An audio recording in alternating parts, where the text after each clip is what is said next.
Chapter 5. The Toil of Trace and Trail. 30 days from the time it left Dawson, the saltwater mail, with Buck and his mates at the fore, arrived at Skagway. They were in a wretched state, worn out and worn down. Buck's 140 pounds had dwindled to 115. The rest of his mates, though lighter dogs, had relatively lost more weight than he.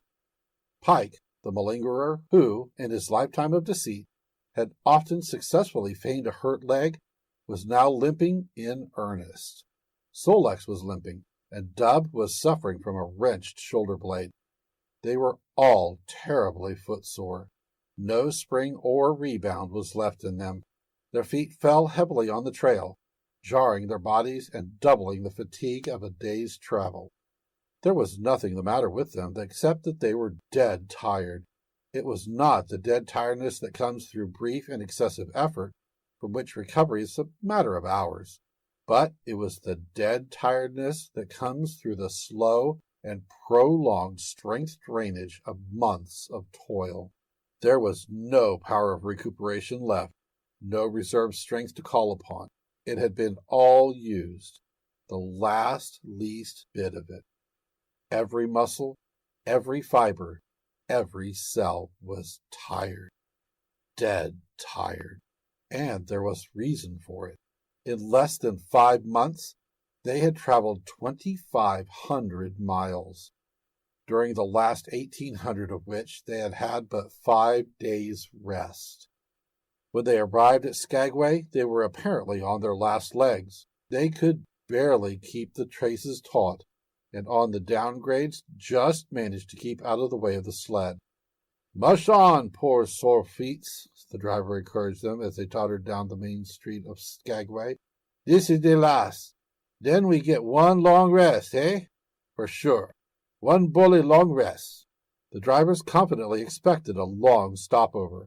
Themselves, they had covered 1,200 miles with 2 days' rest, and in the nature of reason and common justice, they deserved an interval of loafing. But so many were the men who had rushed into the Klondike, and so many were the sweethearts, wives, and kin that had not rushed in, that the congested mail was taking on alpine proportions. Also, there were official orders. Fresh batches of Hudson Bay dogs were to take the places of those worthless for the trail.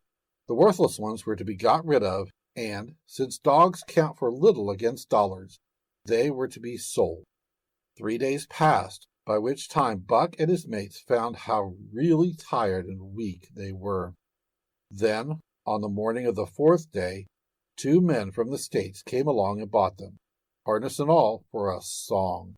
The men addressed each other as Hal and Charles. Charles was a middle-aged, lightish-colored man with weak and watery eyes, and a mustache that twisted fiercely and vigorously up, giving the lie to the limply drooping lip it concealed. Hal was a youngster of 19 or 20, with a big Colt's revolver and a hunting knife strapped about him on a belt that fairly bristled with cartridges. This belt was the most salient thing about him. It advertised his callousness, a callousness sheer and unutterable. Both men were manifestly out of place, and why such as they should adventure the north is part of the mystery of things that passes understanding. Buck heard the chaffering, saw the money pass between the man and the government agent, and knew that the Scotch half-breed and the mail train drivers were passing out of his life on the heels of Perrault and Francois and the others who had gone before. When driven with his mates to the new owner's camp, Buck saw a slipshod and slovenly affair, tent half-stretched, dishes unwashed, everything in disorder. Also, he saw a woman. Mercedes, the men called her. She was Charles's wife and Hal's sister. A nice family party. Buck watched them apprehensively as they proceeded to take down the tent and load the sled. There was a great deal of effort about their manner, but no businesslike method. The tent was rolled into an awkward bundle 3 times as large as it should have been. The tin dishes were packed away unwashed. Mercedes continually fluttered in the way of her men and kept up an unbroken chattering of remonstrance and advice. When they put a clothes sack on the front of the sled, she suggested it should go on the back.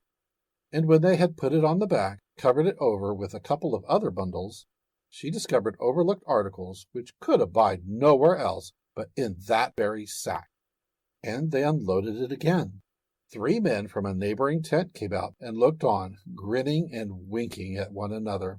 "You've got a right smart load as it is," said one of them, "and it's not me should tell you your business. But I wouldn't tote that tent along if I was you." "Undreamed of!" cried Mercedes, throwing up her hands in dainty dismay. "However in the world could I manage without a tent?" "It's springtime, and you won't get any more cold weather," the man replied. She shook her head decidedly, and Charles and Hal put the last odds and ends on top of the mountainous load. "Think it'll ride?" one of the men asked. "Why shouldn't it?" Charles demanded rather shortly. Oh, that's all right. That's all right." The man hastened meekly to say, "I was just a-wondering, that's all. It seemed a mite top-heavy." Charles turned his back and drew the lashings down as well as he could, which was not in the least well. "And of course the dogs can hike along all day with that contraption behind them," affirmed a second of the men. "Certainly," said Hal, with freezing politeness, taking hold of the gee-pole with one hand and swinging his whip from the other. "Mush!" he shouted. "Mush on there!" The dogs sprang against the breastbands, strained hard for a few moments, then relaxed. They were unable to move the sled. "The lazy brutes! I'll show them!" he cried, preparing to lash out at them with the whip. But Mercedes interfered, crying, "Oh, Hal, you mustn't!" as she caught hold of the whip and wrenched it from him. "The poor dears! Now you must promise that you won't be harsh with them for the rest of the trip, or I won't go a step." "Precious lot you know about dogs," her brother sneered, "and I wish you'd leave me alone. They're lazy, I tell you, and you've got to whip them to get anything out of them. That's their way. You ask anyone. Ask one of these men." Mercedes looked at them imploringly, untold repugnance at the sight of pain written on her pretty face. "They're as weak as water, if you want to know," came the reply from one of the men. "Plumb tuckered out. That's what's the matter. They need a rest." Rest be blanked," said Hal, with his beardless lips. And Mercedes said, "Oh," in pain and sorrow at the oath. But she was a clannish creature, and rushed at once to the defense of her brother. "Never mind that man," she said pointedly. "You're driving our dogs, and you do what you think best with them." Again Hal's whip fell upon the dogs. They threw themselves against the breastbands, dug their feet into the packed snow, got down low to it, and put forth all their strength. The sled held as though it were an anchor. After 2 efforts, they stood still, panting. She dropped on her knees before Buck, with tears in her eyes, and put her arms around his neck. "You poor, poor dears," she cried sympathetically. "Why don't you pull hard? Then you won't be whipped." Buck did not like her, but he was feeling too miserable to resist her, taking it as part of the day's miserable work. One of the onlookers, who had been clenching his teeth to suppress hot speech, now spoke up. "It's not that I care a whoop what becomes of you, but for the dog's sake I just want to tell you, you can help them a mighty lot by breaking out that sled. The runners are frozen fast.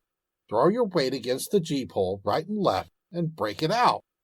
A third time the attempt was made, but this time, following the advice, Hal broke out the runners which had been frozen to the snow.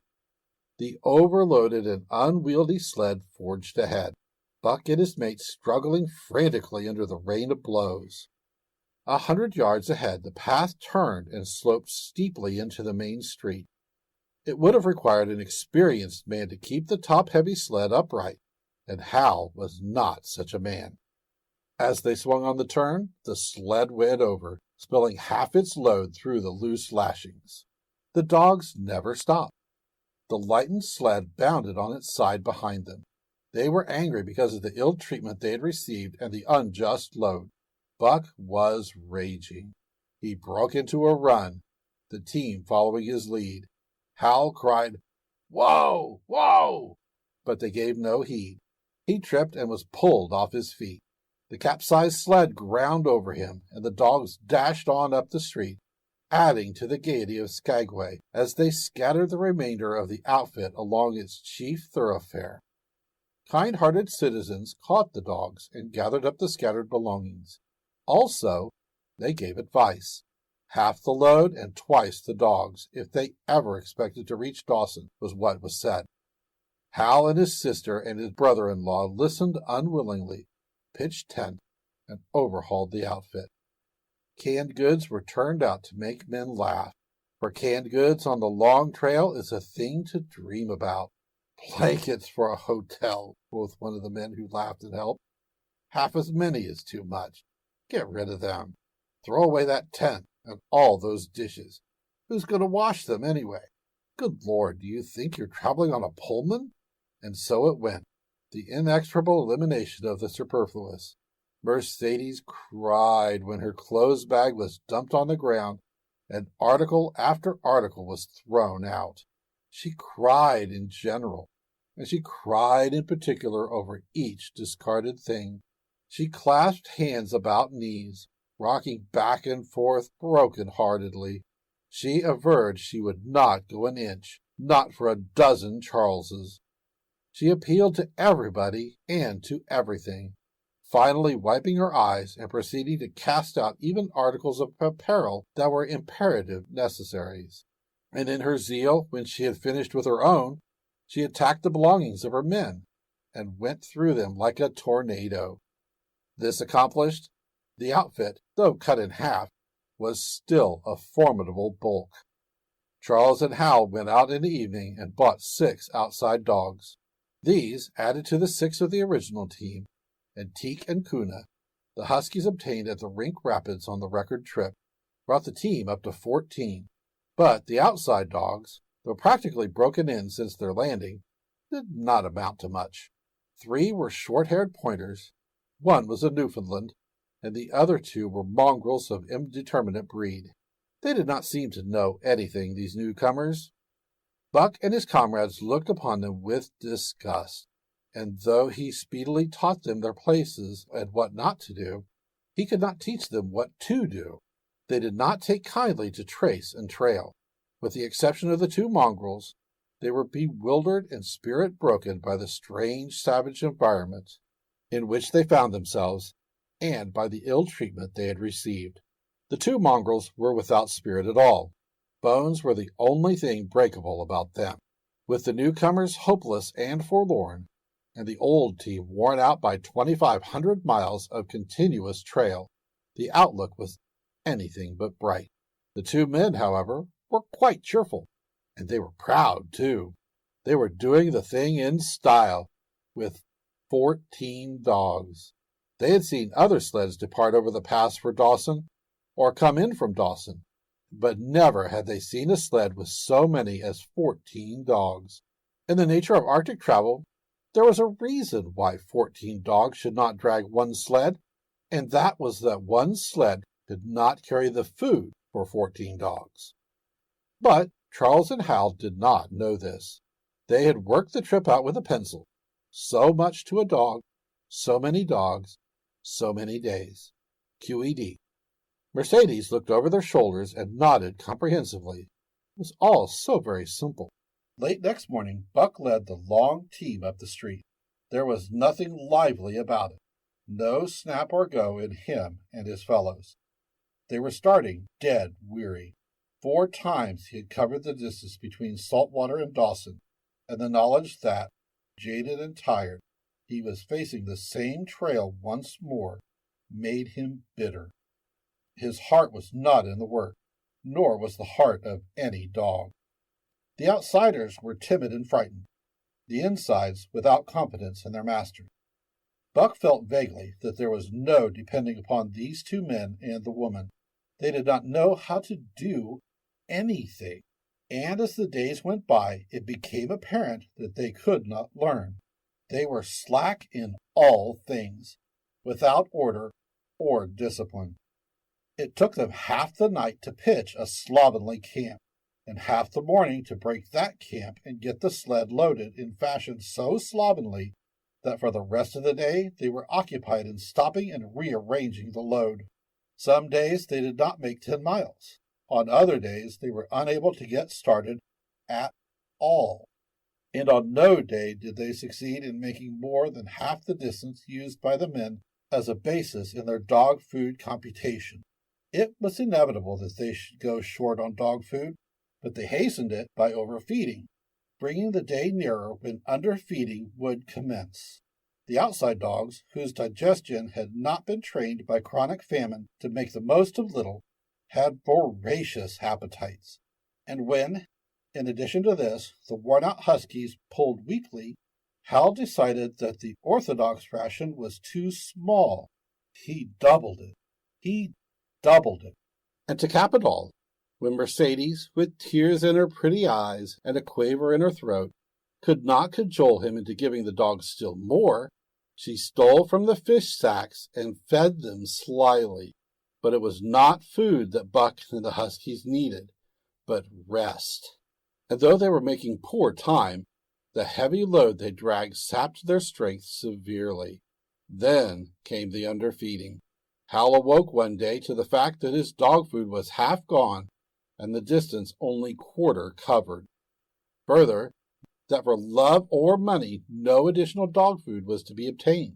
And so he cut down even the orthodox ration and tried to increase the day's travel. His sister and brother-in-law seconded him, but they were frustrated by their heavy outfit and their own incompetence.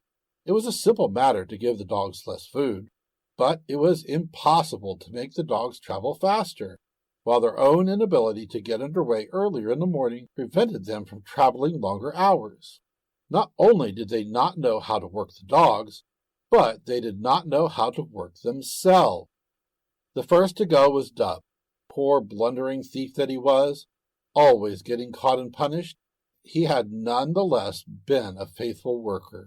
His wrenched shoulder blade, untreated and unrested, went from bad to worse, till finally Hal shot him with a big Colt's revolver.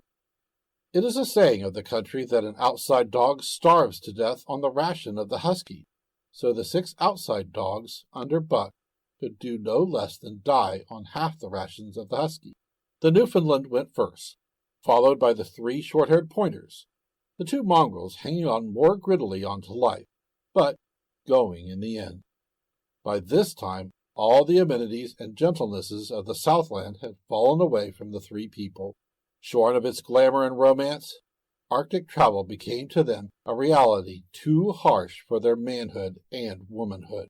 Mercedes ceased weeping over the dogs, being too occupied with weeping over herself, and with quarreling with her husband and brother. To quarrel was the one thing they were never too weary to do. Their irritability arose out of their misery, increased with it, doubled upon it, outdistanced it. The wonderful patience of the trail which comes to men who toil hard and suffer sore, and remain sweet of speech and kindly, did not come to these 2 men and the woman. They had no inkling of such a patience.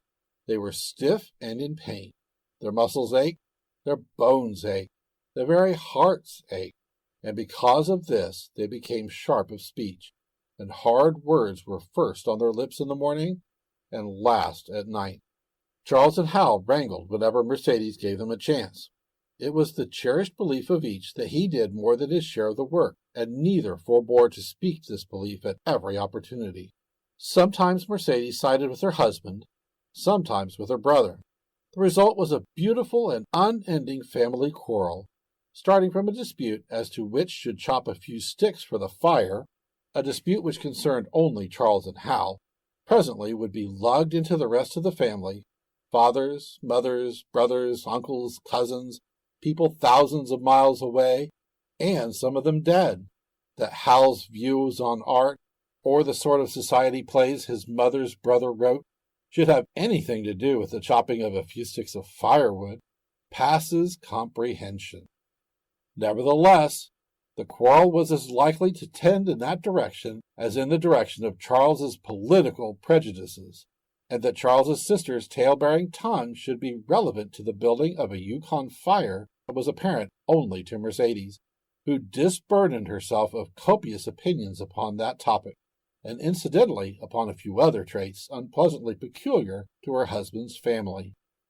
In the meantime, the fire remained unbuilt, the camp half-pitched, and the dogs unfed. Mercedes nursed a special grievance, the grievance of sex. She was pretty and soft, and had been chivalrously treated all her days. But the present treatment by her husband and brother was everything save chivalrous. It was her custom to be helpless. They complained, upon which impeachment of what to her was her most essential sex prerogative, she made their lives unendurable. She no longer considered the dogs, and because she was sore and tired, she persisted in riding on the sled. She was pretty and soft, but she weighed 120 pounds, a lusty last straw to the load dragged by the weak and starving animals. She rode for days, till they fell in the traces and the sled stood still. Charles and Hal begged her to get off and walk, pleaded with her, entreated, the while she wept and importuned heaven with a recital of their brutality. On one occasion they took her off the sled by main strength. They never did it again. She let her legs go limp like a spoiled child and sat down on the trail. They went on their way, but she did not move. After they had traveled 3 miles, they unloaded the sled, came back for her, and by main strength put her on the sled again. In the excess of their own misery, they were callous to the suffering of their animals. Hal's theory, which he practiced on others, was that one must get hardened. He had started out preaching it to his sister and brother-in-law. Failing there, he hammered it into the dogs with a club. At the 5 Fingers, the dog food gave out, and a toothless old squaw offered to trade them a few pounds of frozen horsehide for the Colt's revolver that kept the big hunting knife company at Hal's hip. A poor substitute for food was his hide, just as it had been stripped from the starved horses of the cattlemen 6 months back. In its frozen state, it was more like strips of galvanized iron, and when a dog wrestled it into his stomach, it thawed into thin and innutritious leathery strings, and into a mass of short hair, irritating and indigestible. And through it all, Buck staggered along at the head of the team as in a nightmare. He pulled when he could. When he could no longer pull, fell down and remained down till blows from whip or club drove him to his feet again. All the stiffness and gloss had gone out of his beautiful furry coat. The hair hung down, limp and draggled, or matted with dried blood where Hal's club had bruised him. His muscles had wasted away to knotty strings, and the flesh pads had disappeared, so that each rib and every bone in his frame were outlined cleanly through the loose hide that was wrinkled into folds of emptiness. It was heartbreaking. Only Buck's heart was unbreakable. The man in the red sweater had proved that. As it was with Buck, so it was with his mates. They were perambulating skeletons. There were 7 altogether, including him. In their very great misery, they had become insensible to the bite of the lash or the bruise of the club. The pain of the beating was dull and distant, just as the things their eyes saw and their ears heard seemed dull and distant. They were not half living, or quarter living. They were simply so many bags of bones in which sparks of life fluttered faintly. When a halt was made, they dropped down in the traces like dead dogs, and the spark dimmed and paled and seemed to go out. And when the club or whip fell upon them, the spark fluttered feebly up, and they tottered to their feet and staggered on. There came a day when Billy, the good-natured, fell and could not rise. Hal had traded off his revolver, so he took the axe and knocked Billy on the head as he lay in the traces, then cut the carcass out of the harness and dragged it to one side. Buck saw, and his mates saw, and they knew that this thing was very close to them. On the next day Kuna went. and but 5 of them remained. Joe, too far gone to be malignant, Pike, crippled and limping, only half conscious and not conscious enough longer to malinger. Sol-leks, the one-eyed, still faithful to the toil of trace and trail, and mournful in that he had so little strength with which to pull. Teek, who had not traveled so far that winter, and who was now beaten more than the others because he was fresher. And Buck, still at the head of the team, but no longer enforcing discipline or striving to enforce it, blind with weakness half the time and keeping the trail by the loom of it and by the dim feel of his feet. It was beautiful spring weather, but neither dogs nor humans were aware of it. Each day the sun rose earlier and set later. It was dawn by 3 in the morning, and twilight lingered till 9 at night. The whole long day was a blaze of sunshine. The ghostly winter silence had given way to the great spring murmur of awakening life. This murmur arose from all the land, fraught with the joy of living. It came from the things that lived and moved again, things which had been as dead, and which had not moved during the long months of frost. The sap was rising in the pines. The willows and aspens were bursting out in young buds. Shrubs and vines were putting on fresh garbs of green. Crickets sang in the nights, and in the days all manner of creeping, crawling things rustled forth into the sun. Partridges and woodpeckers were booming and knocking in the forest. Squirrels were chattering, birds singing, and overhead honked the wild fowl driving up from the south in cunning wedges that split the air. From every hill slope came the trickle of running water, the music of unseen fountains. All things were thawing, bending, snapping.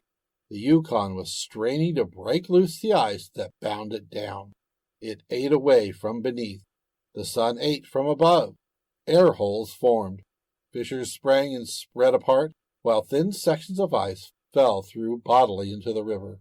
And amid all this bursting, rending, throbbing of awakening life, under the blazing sun and through the soft sighing breezes, like wayfarers to death, staggered the 2 men, the woman, and the huskies. With the dogs falling, Mercedes weeping and riding, Hal swearing innocuously, and Charles's eyes wistfully watering, they staggered into John Thornton's camp at the mouth of the White River. When they halted, the dogs dropped down as though they had all been struck dead. Mercedes dried her eyes and looked at John Thornton. Charles sat down on a log to rest. He sat down very slowly and painstakingly, what of his great stiffness. Hal did the talking. John Thornton was whittling the last touches on an axe handle he had made from a stick of birch. He whittled and listened, gave monosyllabic replies, and, when it was asked, terse advice. He knew the breed, and he gave his advice in the certainty that it would not be followed. They told us up above that the bottom was dropping out of the trail, and that the best thing for us to do was to lay over, Hal said in response to Thornton's warning to take no more chances on the rotten ice. They told us we couldn't make White River. Here we are. This last with a sneering ring of triumph in it. And they told you true, John Thornton answered. The bottom's likely to drop out at any moment. Only fools, with the blind luck of fools, could have made it. I'll tell you straight, I wouldn't risk my carcass on that ice for all the gold in Alaska. That's because you're not a fool, I suppose, said Hal. All the same, we'll go on to Dawson. He uncoiled his whip. Get up there, Buck! Hi! Get up there! Mush on! Thornton went on whittling. It was idle, he knew, to get between a fool and his folly, while 2 or 3 fools more or less would not alter the scheme of things.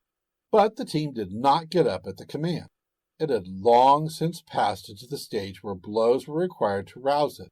The whip flashed out here and there on its merciless errands. John Thornton compressed his lips. Sol-leks was the first to crawl to his feet. Teek followed. Joe came next, yelping with pain. Pike made painful efforts. Twice he fell over, when half up, and on the 3rd attempt managed to rise. Buck made no effort. He lay quietly where he had fallen. The lash bit into him again and again, but he neither whined nor struggled. Several times Thornton started as though to speak, but changed his mind. A moisture came into his eyes, and, as the whipping continued, he arose and walked irresolutely up and down. This was the first time Buck had failed, in itself a sufficient reason to drive Hal into a rage. He exchanged the whip for the customary club. Buck refused to move under the rain of heavier blows which now fell upon him.